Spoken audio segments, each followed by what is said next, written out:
Hey everyone, Chase here from the Cruiser Cult. We're going to start our series here talking to Onur about the Toyota part system. And I'm going to cue him up here, see if we can get him on the video call.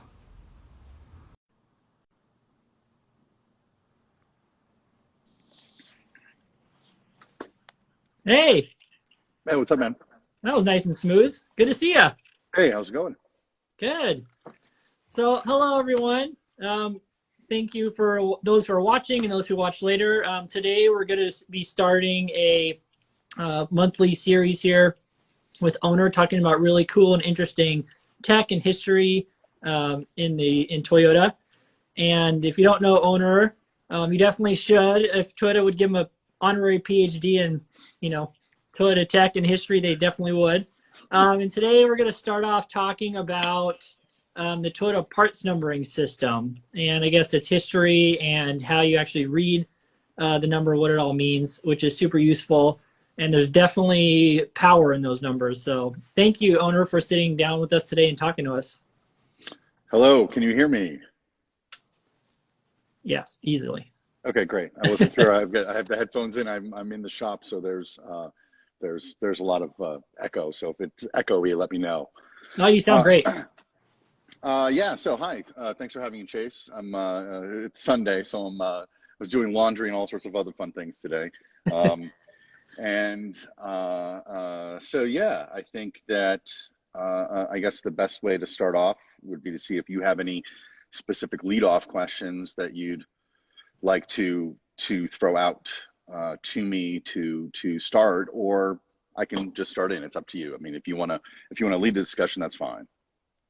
Yeah, I guess my first question with the parts numbering system is probably getting back to the beginning. Do you know if Toyota started out with this system, or is this a relatively new thing in their history?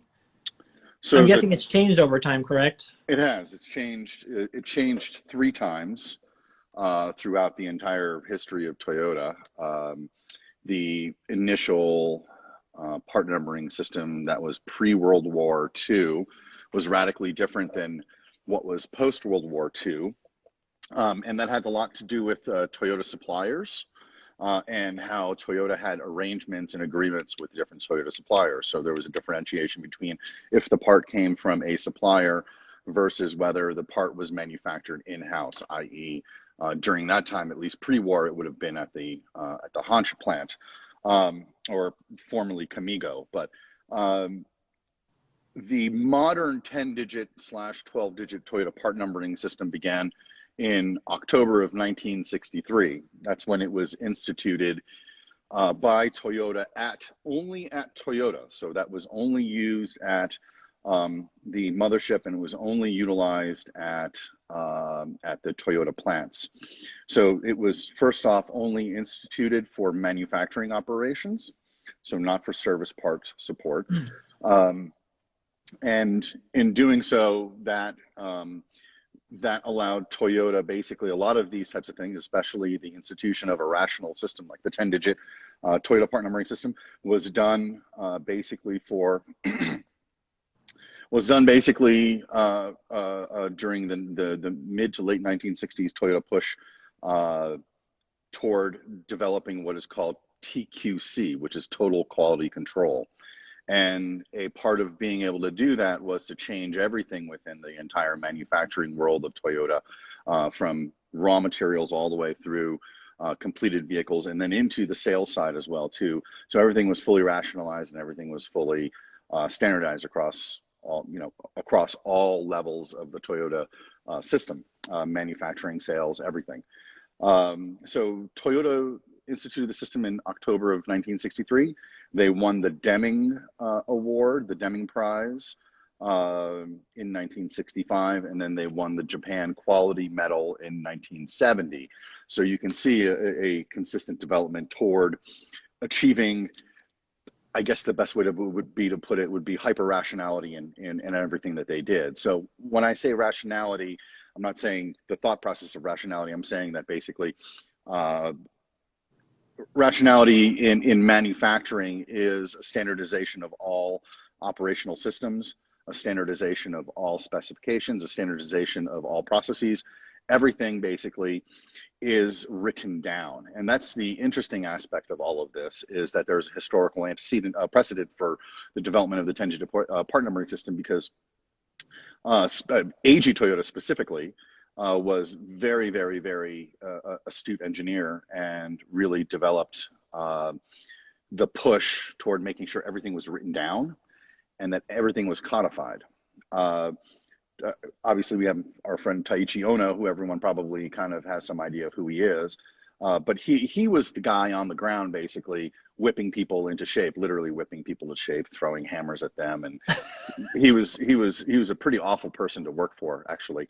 From everything that I've heard about Taiichi Ohno, he was a pretty awful human being to deal with on the shop floor. Mainly because it's a different time, different place. It's a Japan mentality is radically different than the mentality that we have here in the United States, obviously. And excuse me. So the 10-digit part number system, 10/12-digit part numbering system, was instituted as part of the program to win the Deming Award by 1965. And that was a very important milestone for Toyota, because it basically allowed them to be able to say that we've instituted an entire system that develops quality within the process, as opposed to finding problems later on. Okay, that's the important part. That's the important part of what Toyota does. They build in quality into the process, so you don't have to have a person sitting at the end of a line for a part or an assembly or anything else like that, actually checking every part that comes off, or even every 10 or even every 20 parts.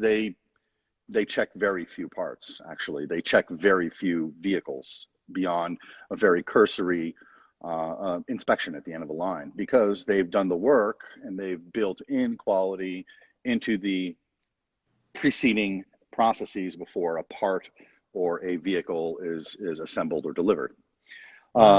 So the 10-digit part number, the 10/12-digit part numbering system was instituted first at Toyota at the manufacturing level, and then Toyota required all of their Keiretsu companies. So Keiretsu is the loose formation of grouping of companies that Toyota has a majority or minority stake in, and excuse me, and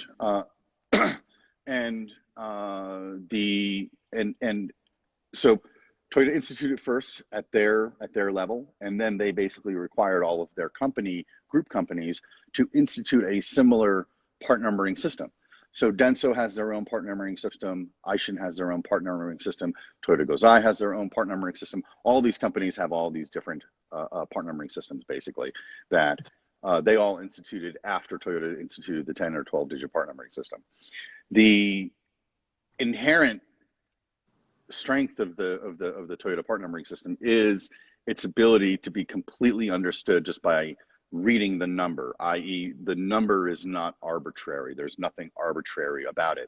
So Toyota has what's called Toyota engineering standards, and these are documents that codify everything down to how thick a washer needs to be for a certain application, what type of composition a grease needs to have for a certain application. It's super, super, super in-depth and detailed. And these go for, they're thousands and thousands and thousands and thousands of pages thick. I've seen a smattering of them. I've been lucky enough to get access to, obviously Toyota engineering standards are very proprietary. They're super internal, documentation that is so you can't just go and be like, oh yeah, let's go check out, Toyota engineering standards. Now there is a public version of one chapter of Toyota engineering standards, and those are the engineering standards necessary to be a supplier to Toyota. So they actually make that public. So minority-owned companies, women-owned companies can easily have access and be able to figure out how to become a Toyota supplier. So, but hold on one second. The engineering standards actually related to Toyota part numbers and semi-standard and standard part numbers are TSZ 6502G and TSZ 6503G. And I've been lucky enough to have some good friends within the Toyota engineering world who have shared bits and pieces of those documents with me. That's given me a significantly better understanding of how a lot of this stuff actually works. So the first thing you have to understand is that the part numbers all mean something. And like I said earlier, there is nothing at all arbitrary about Toyota part numbers. Every single number, every single position within the 10 or 12 digit number actually means something in relationship to an object in the world that exists. So the all Toyota part numbers are either a 10 or a 12 digit part number, separated by a dash between the first 5 numbers and then the second 5 numbers. And then obviously if it's a 12 digit number, you will have a dash between the second 5 numbers and then the last 2 numbers. Toyota does that for readability. And it's actually a line in the standard that says dashes will be used between grouping of 5 numbers to increase readability and interpretation is the actual verbiage, I think. And so it's interesting that it's there, but one of the first things I learned about Toyota part numbers is that they always have dashes in them. Like a real Toyota part number has a dash in it. If it doesn't, you're not dealing with a real Toyota part number. Interesting. So where to begin? So basically, your 10-digit numbers, the first 5 will always be basically your basic number is what it's called. Basic number is the area or world that you're engaging in. So let's take a really simple example. Let's take 16100, 69325, which is a water pump for a 1F ZFE. So 16100 is basically your basic number that explains what we're talking about. In this case, we're talking about a water pump. Within the first 5-digit number, you have actually then you have your first 2 numbers, and then you have your second 2 numbers, and then you have your 5th number. So that'll be your first 5. These are also known interchangeably as a part name code. So the basic number will inherently always correlate with a part name code. A part name code is what you see if any of you are out there, looking at any electronic parts diagrams, like when you're clicking on a number on a schematic, you're actually clicking on a part name code. A part name code will or will not have an alphabet letter after it. So, 11400A, 11400B, 11400C, and this just basically allows it to be designated and delimited as you're going through a schematic. I mean, let's be realistic. Any vehicle manufacturer today has about, at a minimum, probably about 20,000 part numbers, roughly. 15 to 20,000 on the low side, and then once you get into very large vehicles, you're easily into 20 to 30,000 individual part numbers or parts that are used to build a vehicle. So the first 5 digits are always either your part name code or your basic number. Okay. After that, you'll have a dash in parentheses always, at least in engineering specifications, and then you will then have your design number. Your design number will always be your next 5 numbers.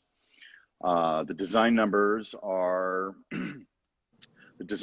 where you get into the specifics of what a part is applicable to.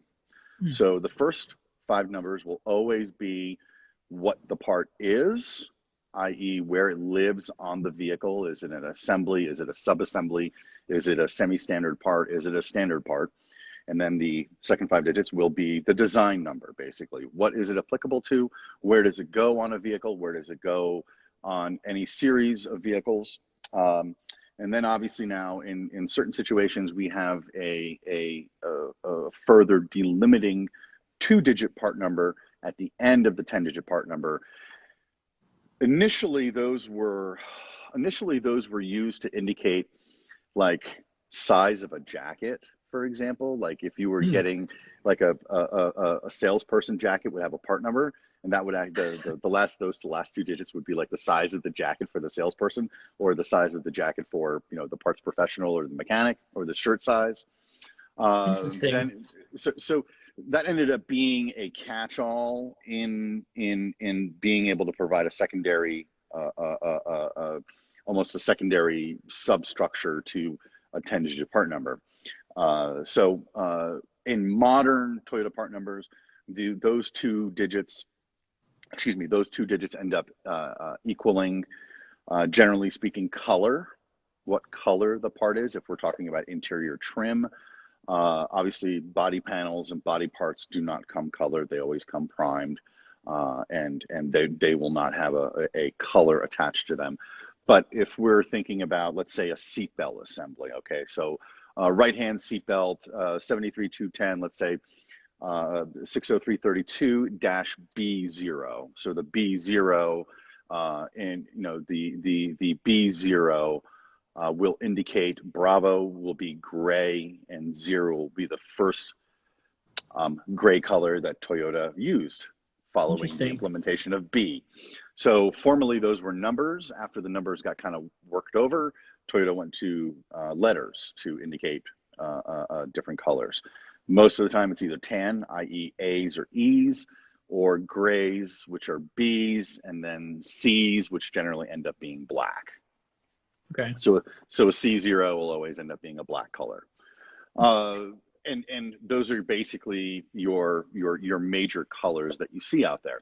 Now, obviously, let's take for interior parts, let's take a look at something like a exterior mirror, for example. So like a, you know, like the 80 series mirrors. 80 series mirrors, a lot of different colors, right? So you had a lot of different colors. You had reds, you had dark greens, you had blues, you had white, black, you had lots of different colors. So each of those colors were actually assigned different letters. And that's just the way it is. So it actually goes through the entire alphabet. We don't see it very much because Land Cruisers generally have a very discrete scope of what kind of colors you end up getting and things like that. And interiors always generally end up being either, you know, blue-gray or some sort of a tannish, tan brown color, basically. Excuse me. But when you leave the Land Cruiser world and you go into other vehicles, Corollas or Venzas or pickup trucks and stuff like that, the lettering actually becomes much more in depth because you're dealing with lots of different colors that were not associated with Land Cruisers. So, which is kind of cool. Yeah. So that inherently is a basic construction of a Toyota part number. Internally, into all those numbers, the following logic is the way it works. Your smaller numbers in your first 5 digits will always be associated with things in the engine bay. So you always start off in the engine bay and then you work back through the vehicle. So as you go farther back in the vehicle, the numbers actually become bigger. And they actually become as close as, and then, you know, and then they work front to back this way, and then right to left, sort of peeling an onion this way. Okay. Wow. So it's longitudinal as well as latitudinal in how the part numbers work. So your smallest number ends up being most of the time. Your smallest number ends up being things like a short block or a cylinder head, your basic, most important parts of running an engine, basically. Then you have things like kit part numbers. So kits are always slightly different because they are outside of the normal part numbering range. And the kit that most people know about are your head gasket kits or your engine overhaul gasket kits. So your 04111s or your 04112s. Engine block being the super imposition, because the engine block gasket kit is larger kit and encompasses the entire engine, versus the cylinder head kit only is discrete to the cylinder head, basically. So the basic number code, i.e. what the part is, will always be the same across all Toyota vehicles. So there's never any change. So an 11400 will be an 11400 in a Supra, 11400 in a Tundra, and 11400 in whatever Toyota vehicle, the number will always be the same and will indicate the same part, which is, in this case, an engine block, basically, a short block assembly. Some things did change, and those were introduced, for example, with the introduction of the Toyota FRS. The Toyota FRS, i.e. the AE80 or the FT86 version, the vehicle that they co-joined, they co-designed and built with Subaru. Toyota had to basically create a new basic numbering system to accommodate the fact that all these parts are basically made by Subaru. So in the first 5-digit part number, it actually went to an S to indicate that this is a Subaru built part, which is what the the FT86 basically is a Subaru designed built vehicle that gets Toyota emblems put on them and then gets sold as a Toyota. We're seeing much more of that, obviously, in the automotive world right now, as you're getting a lot of people joining forces. So, small fact, Toyota owns, I believe, about 20% of Fuji and Heavy Industries, which is the mother company of Subaru. So there's a lot of, so there's a lot of bleed over between Subaru and Toyota. So again, let's get back to the first 5 digits will always be your basic number, part name code design number. The next 5 is where things get interesting, because that's your design number. Design number is where you are told what the application is or what is the thing is applicable to. So in this case, let's take what's a good example here? Good example. I just dealt with this. The ventilation hose for 1HZ engine. Let's 12261-17010. The 17010, 12261 is basically has to do with the valve cover, then the ventilation aspect of the valve cover. The 17010 is where things get interesting. Any number between 10 technically, but you don't really see anything until 11, through the number 29 will always be engine specific. Always, 100% all the time. Any number after 29, so any number that starts with 3 and then goes forward. So, excuse me. So let's take, for example, 31-210-36110, which is basically the 31-204-36110, which would be a shift fork for a manual transmission. That 36110 actually indicates that it is no longer engine associated, and now we've gone into the chassis. So anything after 29, 3 and above, going up through basically 89 number, will be associated with chassis, electrical, trim, body, mirrors, anything of that nature, basically. And that's the way that is constructed. And then obviously there is an entire matrix between in all of this, which it gets kind of complicated every once in a while. So, for example, let's utilize Land Cruiser specific examples here. So a gas tank for a short wheelbase 70 series, for example. 77001 let's just generically use 90K00. The 90 will indicate, interestingly enough, when you get into the 9s, that it is an Arakawa or Araco manufactured part. Huh. So the interesting thing again with these numbers is they indicate not only location of part or the design aspect of the part, they will also indicate, generally speaking, who the manufacturer is, like who the people are that actually make these parts. And that actually is a sub-level in the second digit setup. which is kind of cool. So in this case, Arakawa, i.e. the assemblers of Toyota Land Cruisers, are also the people who make these bits and pieces to put into the vehicle. Again, this is all at the level of manufacturing. We haven't even gotten to the service part support level yet, which is, again, a different, it leads, and we'll get into a little bit. So something like a 90K00 indicates that the part is a gas tank 77001, and it's manufactured by Arakawa. The design number is letter K, i.e. they've gone through all of the letters so far to get to that vehicle application. So a 70 series generally has a K in it, 90K something, 90K01, 90K02. The K indicates a design number. And the design number is a sequential order. So there's no, it'll start with 0, then it goes to 1, goes to 2, goes to 3, goes to 4, all the way up through, you get through, 9, and then you get into letters, A, B, C, D, all the way through. I is never used, and O is never used. Those are two, I looks like a 1, and O looks like a 0. So in your binary setup, basically, there's no way that Toyota would allow that, because there would be too much confusion, and that would actually screw things up. Okay.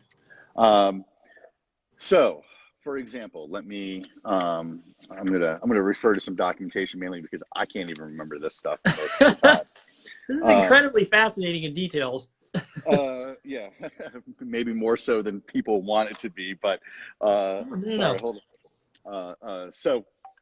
Excuse me, sorry. I'm trying to get here. Okay. So I'm going to show what I was talking about. Hopefully this can be seen by the crowd. So that's basically what we're looking at. You can kind of see how that is constructed, your first 5 and then your second 5, and then here specifically you can see the color, size, year of application. That's the way that looks. Yeah. So your major group codes are actually codified in the following order. 1s will always be non-moving engine parts, cylinder blocks, cylinder heads. They don't move. They are actually, things are put into them to allow those things to become assemblies that have rotating parts in them. Your 1-2 numbers will be, again, non-moving parts number 2. i.e. engine mounting, oil pan, PCV valve. They're non-moving, but they're a part of the engine block. Then you get into your 1-3s, which are basically your moving parts, pistons, crankshafts, flywheels, 13405s. Then you get into your 1-5s, which is considered the lubrication system. Oil filters, oil pumps, and obviously we can go and show an example. We'll do some examples here. Yeah. Hold on, I don't even know how to turn this. I think you go like that. So then, then you go into your, here's a good example, your 1-5, 41010s. So 15s will always indicate something to do with the lubrication system. Then you go into your 41010s. 4-1 will indicate a 7M engine. So these, I'm sorry, an M series engine, going back to your first inline 6s that Toyota had back in the day. So, and then you can see here, because it even says application of the engines going all the way back to 1972 here, going all the way down. M engine, there you go. Wow. 9 of 1967. So even though this is applicable to many different engines, you can see them all here, it still initially started off as being applicable to an M engine. So that's a good example of at least the 1-5s. And then it goes through. 1-6s will be your cooling system. 1-7s will be your exhausts. 1-8s are actually turbos, which is kind of cool, because when a lot of the part numbering systems were created, Toyota wasn't using turbocharged engines. So 1-8 would have been a blank. There would have been nothing there if you were doing a, if you were setting up a matrix, basically 1-8 would not be there. And then 1-9 is the ignition system. I'm just going to go through it because it's really easy. 2 1s are carburetors, 2 3s are fuel pumps, 2 6s are venturis. Then you have 27, 2 7s are your alternators, generators, or voltage regulators. 2 8s are your starters, so your 28 100s, 670-84s, which are your 2F, 1F, 3FE starters. And then let's see, 3 1s are clutch, 3 3s are manual transmissions, 3 5s automatic transmissions, 37s are propeller shaft, 41s are diffs, 42s are rear axle and wheel, 43s are front axle and front ball joints. So 43, 422, 610, 43, 422, 620. These are all parts that you would use on your front axle system, for example. Okay. 44s are power steering and power brakes. 45s are steering and steering wheel.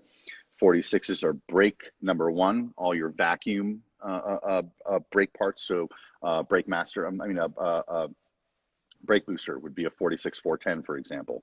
47 are your brake number 2s, which are your wheel cylinders, backing plates, things, calipers, 47 730, 47 750. Then you get into 48s, which are your suspension, so springs. I'm sorry, I'll get to, I've got all these stacked up for everyone here. And then you get into your 5s. 5-1 will be frame, your spare tire carrier. 5-2s will be your bumper or your body mounting. 5-3s will be anything on the front of the vehicle: grills, bumpers, hoods, fenders. Wow.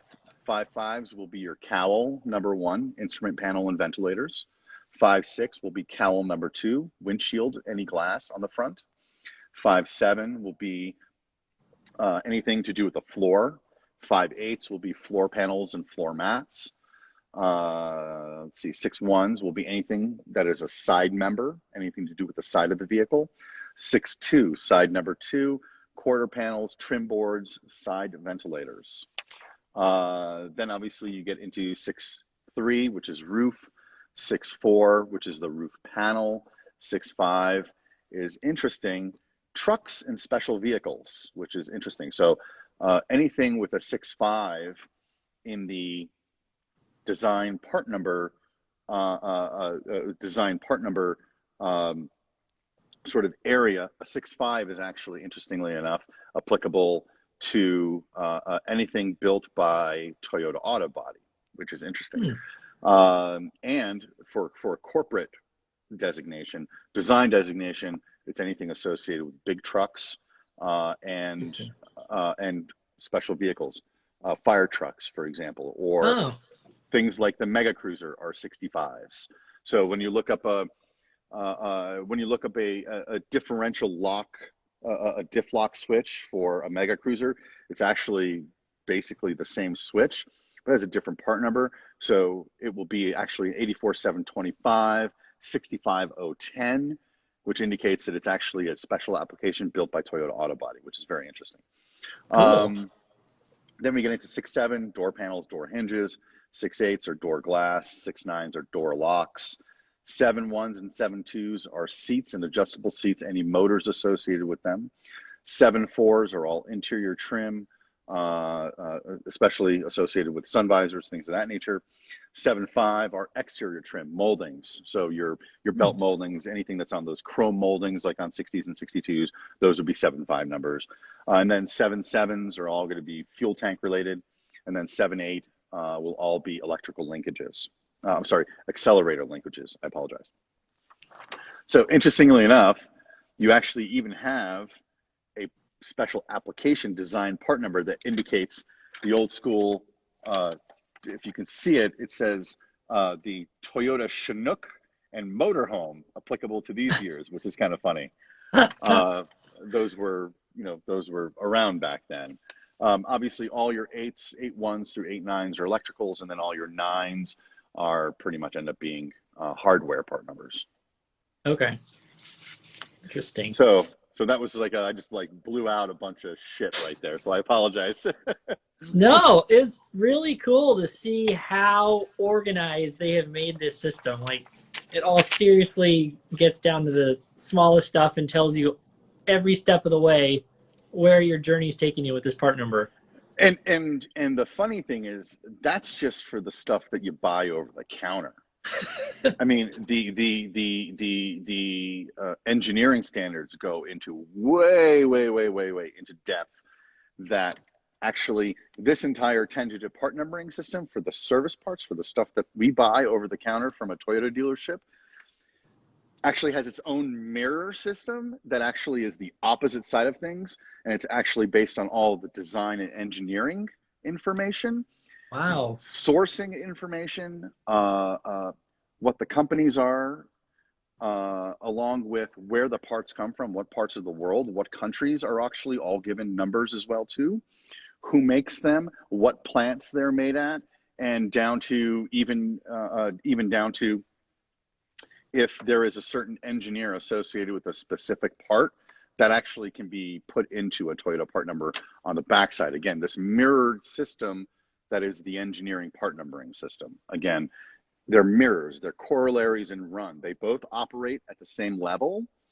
in terms of their logical structure, but they're basically on opposite ends of the experience for people like us. We're dealing with a part numbering system for usage, right? For usage, to use, to replace, or fix something on a vehicle. The opposite side of that is the actual manufacturing and making. And that's where a lot of the other interesting aspects of the Toyota part numbering system came from. Again, really smart that Toyota was able to basically develop two corollary systems, but on opposite ends of usage structure, the usage spectrum, excuse me. You know, I'm still getting used to this other engineering stuff. It's an entire world. I mean, the document is well over 150 pages long, and it's super in depth, down to composite materials and everything, and how the bill of materials needs to be set up. It's like what suppliers are allowed to develop a part, for example. So like a 90010-90011 is only applicable to parts built by Ichiko, for example, or only parts developed by Denda Denso Corporation. And there's an entire database and list for all this stuff too. It goes deep. For our purposes, obviously, that stuff it doesn't matter for an end user. That's reasonably irrelevant to them. What is important for us, I think, and what allows, what allows our experience when we go and order Toyota parts is that, you know, when you're in an area of a system, like you almost already know the parts. You're like, I know if I need a valve cover gasket, I know I'm going to need, like on a 2F or a 3FE or an F engine, I know I'm going to need, I'm going to need the grommets that go on, on the studs that come through the valve cover. And those are all applicable at the same time. The numbers are the same. The part name codes, in fact, are the same across all the vehicles if those parts are applicable. Where it gets also interesting is with the hybrid parts. So anything associated, any parts associated with hybrid vehicles and the hybrid system, i.e. anything associated with the inverter or the battery, the inverter converter, any of those, interestingly enough, utilize the engineering part number specification, which starts with a G. So anything associated with hybrids starts with a G on the service side. Anything associated with hybrids on the engineering side also starts with a G. So they actually transferred that over between the two worlds and didn't change that. Is that because they couldn't? Like there wasn't room on the sales or the consumer side of it? You know, I don't know. To be honest with you, I'm not positive. I have yet to find the sensei of part numbers. That man exists, or that man or woman exists someplace in the world. I have yet to find that person. Yeah. There are obviously many different people in the United States at Toyota Motor North America, both in Plano and then up at the engineering location in Michigan, who are associated with the entire part structure, but they all follow the same rules, which is interesting. So anything associated with manufacturing or even the developing of a part have to deal with the same rules as the people, as us people going and buying parts. So it's kind of this interesting, they're living the same numbers in a different world, application and development and engineering. We're living the same part numbers in the world in terms of going and buying it and then being able to put it onto our vehicles, which is kind of cool. Again, it's a very, very well-developed, it's a super well-developed system. Very few car manufacturers actually utilize this system.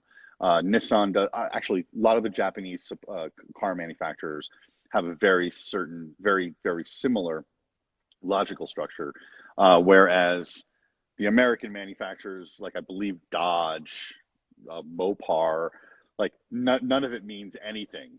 I mean, it's just a random series of numbers that comes out in series, and that's just what gets applied to a part. So there's no rhyme or reason to it. I believe GM has a logic to it, but I know that Mopar doesn't, and I always make fun of Cruiser Dan because he loves Mopar. I'm like, dude, it's the complete opposite of the Toyota part numbering system, and it's like just chaos. Yeah, full on chaos.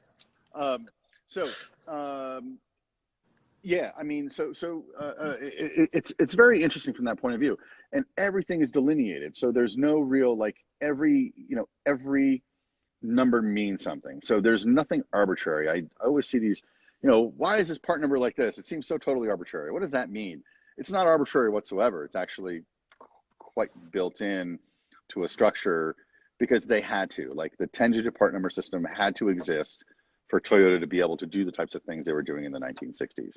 I mean, the part number system really is changing these days, and I don't know what's going to happen in the future with the Toyota part numbering system, because there is a very, very heavy move by Toyota to lessen the number of parts, to actually decrease the number of total part numbers within a part number master database that probably exists in a vault someplace in Toyota City.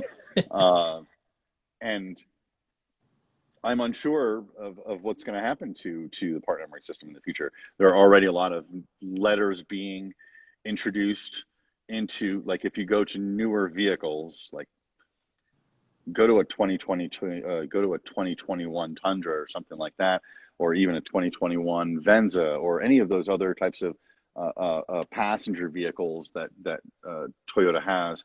A lot of the numbers have changed and have started to almost permutate into something else outside of the normal part numbering system that we're used to when we're dealing with Land Cruisers. We're lucky in that regard that Land Cruisers really have not changed. I mean, yes, the bodies have changed and this, that, and the other thing, but the underlying engineering logic behind Toyota Land Cruiser hasn't changed in 50 years. I mean, it's still the same type of logic, that design logic. So the engineering logic will also be the same. And a lot, like the new 2022 300 series has a lot of weird numbers that I have not seen before. And if you go into the Toyota Global Information Services, and you actually get do a 24-hour subscription to TGIS, you can actually see the parts catalog for the 2022 300 series, and you can see the part numbers they've permutated even more, and it's not as intuitive to be able to figure out where things came from than, let's say, the last 50 years of 50 years of Toyota part numbers, and I'm sure that's going to continue occurring as each new iteration is introduced. The level of complexity is going to also increase as well. We know we're dealing with lots of electrification. We're dealing with lots of hybridization. We're dealing with lots of alternative fuels. All of those things are going to need logical structures for them to be be understandable or there is interpretation built into it. I mean, it gets really complicated, especially when you get into your 9 numbers. So your 9 numbers are all your hardware pieces. and things like that, your standard parts and your semi-standard parts. There's an entire bucket of part names, part numbers that are stuffed into a 90080 world, and there are literally 50,000 part numbers that are all 90080 dash something, and one number could be a spark plug for 2UZFE 980 91 180 is right next to a part number, a part number for a piece of hardware, and it doesn't make any sense. But when you look at it, it actually does make sense because the 900s end up being based on supplier. So the supplier will determine what the part number ends up being in this very large generic class of semi-standard parts. Because spark plugs are pretty much standard to all internal combustion engines. So Toyota considers a spark plug a semi-standard or standard part because it's applicable to all. It's not applicable just to a vehicle series or to an engine class. It's applicable to all internal combustion engines that run on fuel, on petrol. Okay. Which is why they actually then changed the number to go into a semi-standard number system. So you get a lot of that with bearings. You get a lot of that with oil seals. Oil seals are a famous example of 90310s and your 90311s. Same thing goes for drive belts.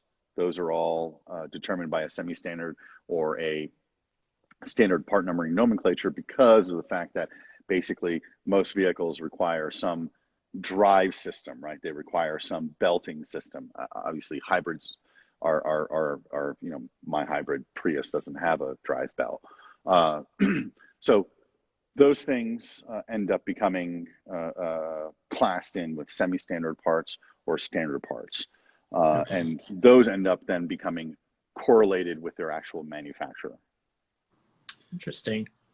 So anyway, I just blew out a bunch of my head. So no, I mean, geez, there's so much cool stuff there. And, when I started out in Land Cruisers, I really did not appreciate the numbers at all.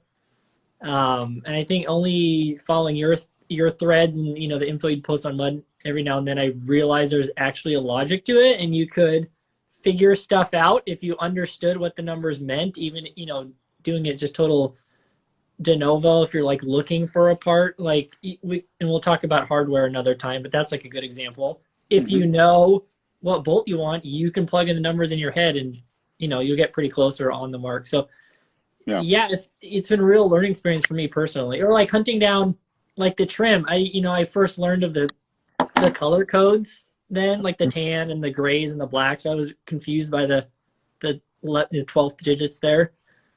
I assumed it was usually just 84 for, was it remanufactured? 84, and that's only a U.S. application. There are no, for example, in most of the rest of the world, Toyota does not have a remanufacturing part program like they do here in the United States. Really?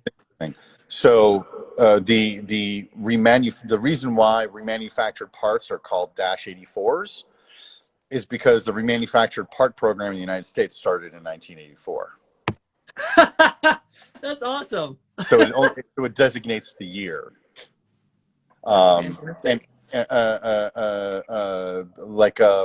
There are some 2F water pumps that end in -77, for example.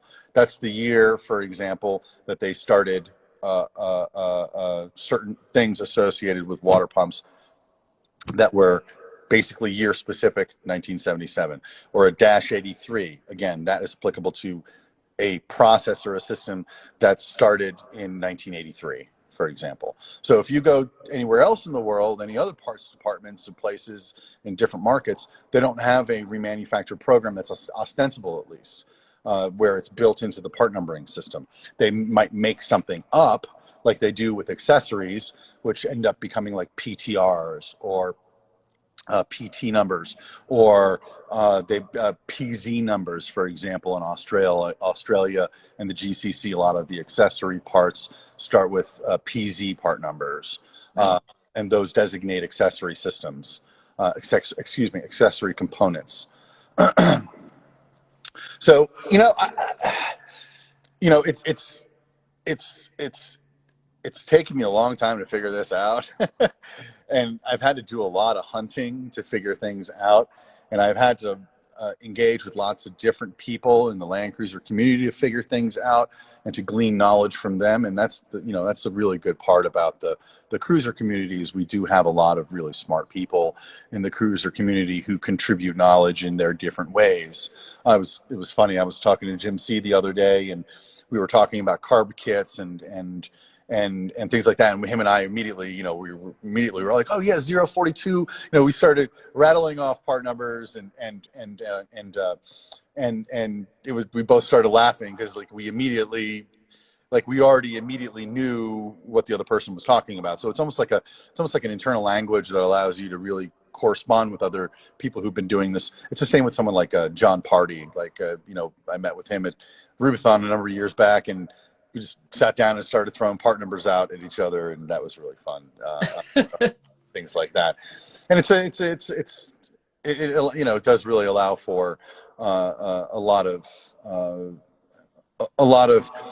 creating a logical structure for having the same type of language when we're talking with other experts in the field, I guess, or other people who have spent time developing a knowledge base to understand Toyota at the level of part numbers, because it really was one of the most important parts one of the most important things that Toyota did was to codify their parts engineering, parts procurement, and then into the service parts delivery aspect of it. Once they were able to get both of those, everything else kind of came very simply to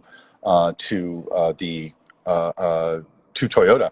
The one thing I know it's getting kind of, I've been yakking for 50 minutes, so gone by fast. This has been wonderful. I do have a hard stop at 7 p.m. So I was going to say I do have a lot of documents that I might be able to share with you that if you want to put up on your Cruiser Cult website, that might be of wonderful.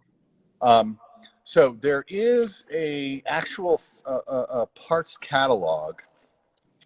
So like I said, remember the 10-digit, 12-digit Toyota part numbering system was instituted at Toyota in October of 1963. The parts catalog for FJ25s and FJ28s from 1963, starting in July and going through the end of that year, in the appendix in the back will actually have the translation system. Really? So you can translate the old Toyota part numbers, which were generally like BJ space, 41231, or FJ space. It was usually model specific, and then some sort of a PNC style number or a basic number that they use. And those parts catalogs, I call them, it's the interpretation catalog for the crossover from the old part numbering system to the new one, because when these catalogs went to the parts departments, when that change occurred, that was a pretty radical change for people working in parts departments. So they needed a way to convert what they had on the shelf already with the old part numbering system to what the new one was. So they have a really cool primer that tells you how to make that conversion. It's a really cool document. The other thing I forgot to also mention is there is also a conversion, a numerical conversion book that allows you to convert 10-digit Toyota part numbers into 12-digit Toyota forklift part numbers, which is kind of cool for those of us dealing with old Toyota engines. The fact of the matter is they were applicable into many forklift and material handling usages. And there is actually a conversion book. It took me years and years and years to find it. I did finally find it. It was expensive. It's only like a 60-page book, but it was $300. I mean, it's really obsolete. I just fell upon it on a generic forklift website, and it was a Clark forklifts website auction thing that I fell upon when I was looking for, rocker arms for a 3B engine or something like that. And so there are those translations, which is cool because the forklift part numbers. Toyota has an entire part numbering system for aircraft parts. What? Whole different part numbering system for aircraft parts, because some of Toyota and Toyota suppliers provide aircraft parts. Then they have an entire different part numbering system and an engineering standard for boat parts, for the parts that they provide to like Yanmar, and Yanmar utilizes the Toyota blocks and things like that Wow. and then Toyota builds boats as well too. So very interesting, and obviously you can keep going deep into this Yeah. stuff. So. Well, thank you. I mean, that's been an awesome. You can call it a primer because I know, yeah, like you said, it's just vast. But that is awesome. All those little details too. I love the 84 thing, and yeah, that's just fantastic. Yeah. I mean, obviously, there's just so much. I mean, it's just, and I have been spending a lot of time codifying this knowledge into my own, like taking it out of Toyota speak and putting it into my speak or regular person speak. So I've been working on a pretty in-depth document that I might or might not share with the greater public about a lot of this stuff, about the Toyota Keiretsu system and things of that nature. I probably am not going to really. I mean, I kind of made it as a document for other people who think like me, I guess, in these ways. But I might, it's going to be about 100, 150 pages long. It's kind of like almost like a dissertation, really. It's going to be kind of abstract in that way. But I'm working on that document. I've been working on it for a couple of years now, but I'm hoping to have that finished maybe in the next year or two, and maybe be able to share that with the public at some point. Well, that sounds really fascinating. I would love to take a peek if ever get the chance. But I just have to figure out how to make it into like maybe a journal or like into some sort of like a book that could be utilized. But I'm not sure yet, like the level of public consumption that I'm not sure yet. I haven't decided whether it's going to be for public consumption. Am I going to try to monetize it in some way maybe, or is this going to be like a contribution to the greater Toyota community? I'm not really sure. It's taken a lot of time, and I'm not sure. I just want to give it away for free. Right? Yeah, it's a passion project. You worked on it. It's kind of your baby, right? You don't want to just all right, be free. It's got Understandable. charts.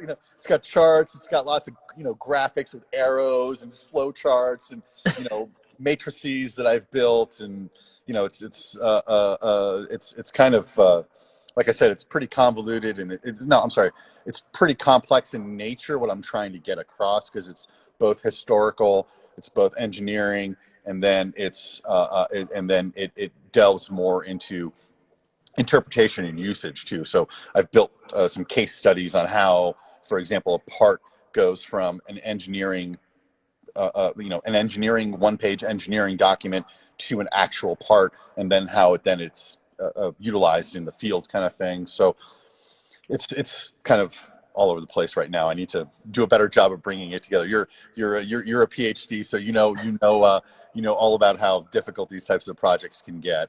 Yes. To say the least. Yeah. So.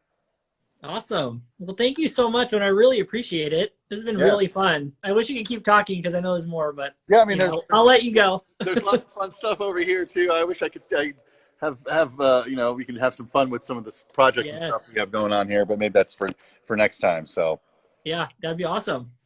I know cool, we need to see the new digs. All right. Thank you so much. Thank you everyone for watching. And keep watching. We have more series coming with Onur. He's going to school us on many other areas of Toyota history and tech, and so we really look forward to it. See you guys. Thank you.